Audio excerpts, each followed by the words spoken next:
Super sakit na. Meron po ako Yun, very good. Para malaman natin bakit super sakit na. Super sakit na.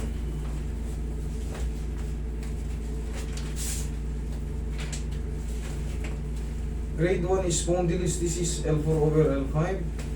Okay, note, avoid calcific focus in the left thoracolumbar region level of L3. Naku po, spondylosis grade 1. Yun. Alam niyo kung bakit? Ito. Ano ba yung spondylosis? Na hindi niyo naiintindihan niyo. O in-explain na sa inyo before. yung dito po, yung bones niya na nagkalimutin na kumusoy niya sa Yan yung L4, L5. L4, L5. Kung mapapansin mo, tingnan mo yung guide. Choink. Kaya sobrang sakit. Ngayon, syempre, meron yan mga tinatawag na mga ligaments dyan. Merong spinal nerve, root nerve, or nerve root na makukompress. Tapos yung mga disc na masusugat. Kaya, tapos capsule joint and facet joint, a-adjust yan kasi umabante. Gumano, o matras. Diinan ko yun dito pag ganun. Tapos, mami, kailangan nyo na ng parang gilder, yung back brace. Kailangan nyo kasi hindi na po yan na yung disc na nasisira. Sabi natin ganito, siya kakapal para kita sa camera. Pag nasira yan, nagkaroon ng spondylosis. Saan yung spondylosis disease? Gumanon. Hindi na yan umaangat ulit. Manipis na siya, magiging tighteningness na siya. Kahit anong gawin mo dyan, hindi mo na mapapabalik yung sustansya ng ano.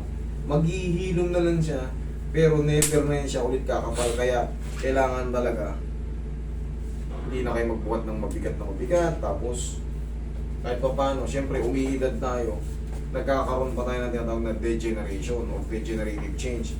Syempre, kusang nasisira na yung mga joint natin. Kaya padiretso na ng padiretso yan habang tayo umiidad. Yun ang cycle ng buhay natin. Kung sa labas, dati, nung bata pa tayo, makinis tayo. Pero pag umiidad ka, kumukulubot ka, ibig sabihin tumatanda yung balat natin. Ganon din sa loob. Healthy siya nung bata tayo, pag tumatanda tayo, kumukulubot din. Makikita mo yung mga bone spire natin sa vertebrae, kumukulubot din, pati puto. Okay? Makakala nyo, hindi kumukulubot, makikita niya ito. Pag umiidad ka nito, pantay dati, pantay. Pag umiidad tayo, ganito. Yan yung sasabi kong kumukulubot, ganyan yun. Ngayon, ang nangyayari kay mami, spondylosis, manipis na siya, tapos pumabante itong isa. Ito pala, L4, L5. Makikita naman dun. Okay? parang umano pa po. Pati balikat nyo. Spondylosis. Okay. Hindi naman frozen. Okay, may pain lang. Opo. Pero hindi siya frozen. Mas maganda to para sa akin ha. Opo. Pero hindi maganda yan para sa inyo. Kumbaga sa mga nagtitreat, kaya masasabi ko mas maganda yan kasi mahirap kasi yung frozen. Yung sa inyo may nakaangat pa yan. Mas maganda ayusin na kagad para mas mabilis at hindi mas masakit. Pag hindi na kasi maangat, makikita nyo, napapanood nyo ba yan? Opo. Kaya nga nabilipit yung paa, nag-8-8 sa sakit eh. Talagang normal yun. Kaya ako yung pinagbabaon ng 10 kilo na sa loob kasi talagang may pain talaga siya. Kahit saan kayo pumunta, maniwala kayo sa akin. Dito, sobrang alalay ko pa pero nasasaktan pa rin. Kita nyo naman sa iba, walang ala-alalay. Talagang hiyaw kung hiyaw. Pero normal yun eh. Kailangan talaga yung mga tiis yun eh. Dahil walang treatment sa frozen shoulder na hindi masakit. Kaya relax lang. Ayun. May hawakan dito. Relax na.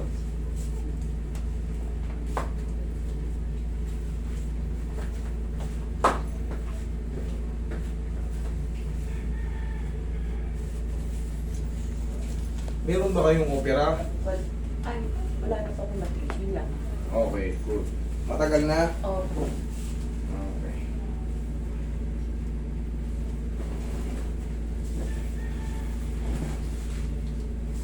bago ko kayo patagilid. Baka mamaya may opera na kayo sa balakang.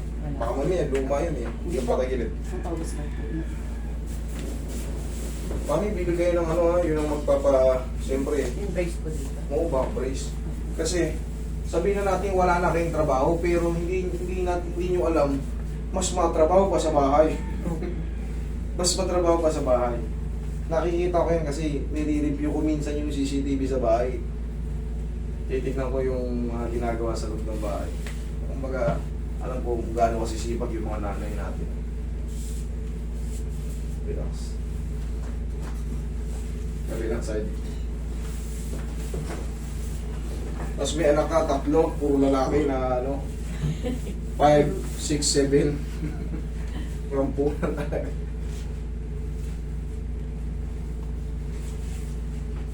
Relax na. Okay, tihaya ka mamaya. Mamaya mas bearable na yan. Pero hindi pa siya totaling yung 0-0 yung pain.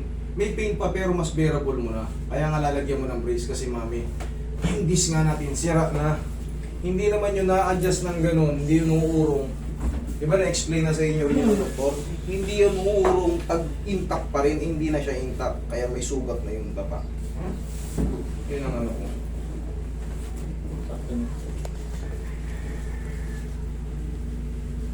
Angat nyo yung ano nyo. Angat nyo. Yan. Yan, nasasaktan kayo? Hindi naman. Ayos yan. Okay yan ha. Alam nyo kung bakit ko ginayin yan. Bibihira lang yung mga kinakansuhan ko ng mga ano. Siyempre, kailangan nating maitulak ito. Nandito. Ito yung lumubog. Yan dyan sa dulo. Kailangan natin maitulak po. Mami, wait. Konti pa. Yan. Nasasaktan kayo? Okay lang. Okay ha? Okay po.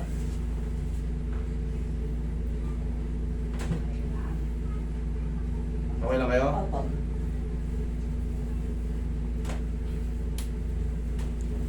Okay lang kayo? Opo.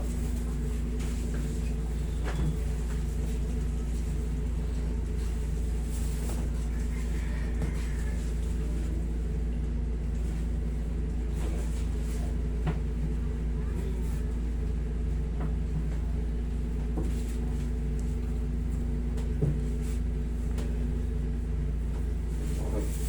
Hindi pa naman nagra-radiate sa paa nyo. Okay pa naman. Hindi po, nag-ano na rin po.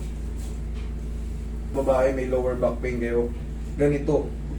Para kung babiyahe man kayo, kung nagko-commute kayo, mahaba yung suot nyo. At, kita nyo, abot lahat. Tsaka ito, hindi mantsahin. Ito pinakamaganda. Malong na ano, o ano ba tawag dito? Malong na toong. Oh.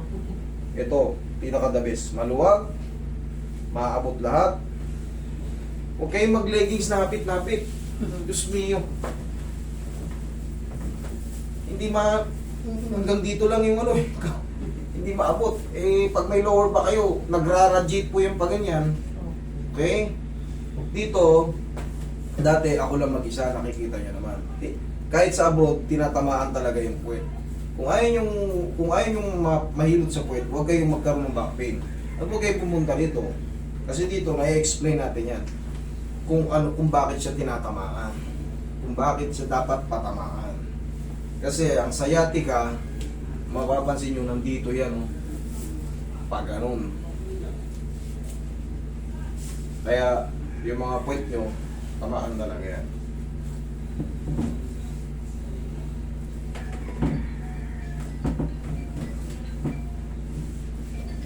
Kasi dami ng basher ni Roy. Dati ako gumagawa niyan. Babae, lalaki, matanda o bata, sapul kayo dyan pag may lower back kayo. Ihaya mami. Tanda lang ha.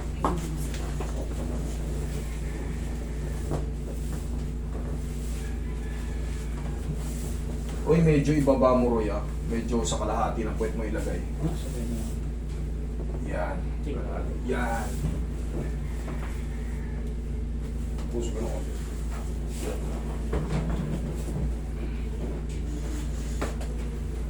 Sa chat po ng kamay. Sige sa tiyan. Yan. Relax na. Inhale. exhale. Up, buong labanan. Inhale. Exhale, down. Thank you. Huwag nyo lang pitigilan po. Ha? Sa susunod kung sakaling ano. Diyan lang kayo. Pag ganyan, namamanid kayo. Namamanid. Yung parang man. Mga ganun. Okay. Dito, sa legs. Hindi, at tsaka hanggang doon sa talang. Dito hanggang sa talampakan. Okay. Pero yung balakang nyo, Ito, parang si malalaglag. para siyang malalaglag. Okay. Yung ngayon, yung pakiramdam ngayon. Ngayon, man, ito, parang meron lang. Dito. Dun sa balakang, okay naman, o hindi? Yung kanina pag-ikot ko, masakit. Pero ngayon, nakahiga. Okay naman. Okay. Kasi dito natin malalaman sa posisyon na yan o sa mga paghiga, sa pagbiling-biling, kung nakatukod pa yung mga facet joint at capsule joint. Pag inangat ko to, pag nasaktan kayo, uulitin ko. Pero pagka ito, inangat ko at kaya na, okay. Okay na yon yung posisyon ng mga capsule joint at facet joint. Pero pag ito, kinalahati ko pa lang, master, wag, masakit. Ulitin ko pa. Pero pag yan bumaba, okay. Ayos. Thank you, Lord. Kasi sa spondylolisthesis, pag yun hindi mo na bago, yung sinasabi parang mapuputol yung katawan mo, parang Babaksak ko yung mababagsak. Pag inangat mo, tutukod po yun. Pag hindi pa na-adjust, tutukod yan. Oh, so far, so good naman. Thank you. ito. Relax lang.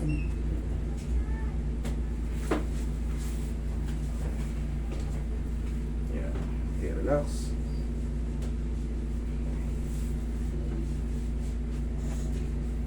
Sige, higa ka patagilid pa. Meron pa dyan? Sige, higa ka patagilid pa. Pag ito.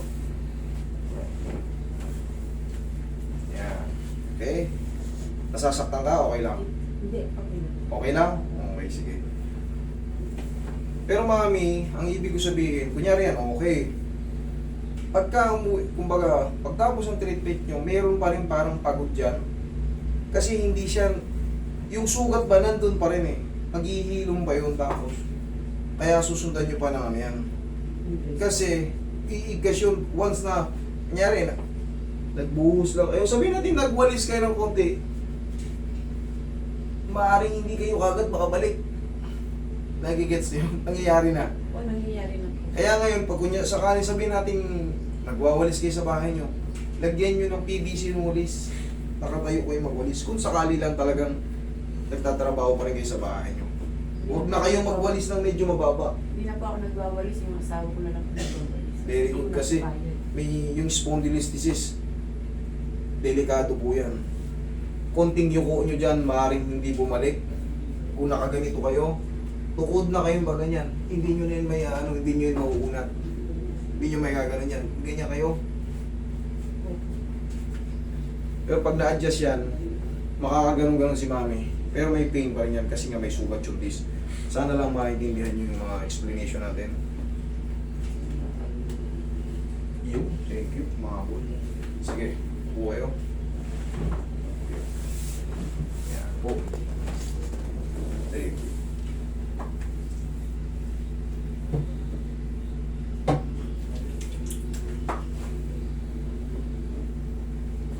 Ayan, dyan. Pag ano yun, mami. Opo. Ito nga, mami, pili kayo ng ano nito kasi mananatiling may pain pa to kasi nga sugat yung disc nyo.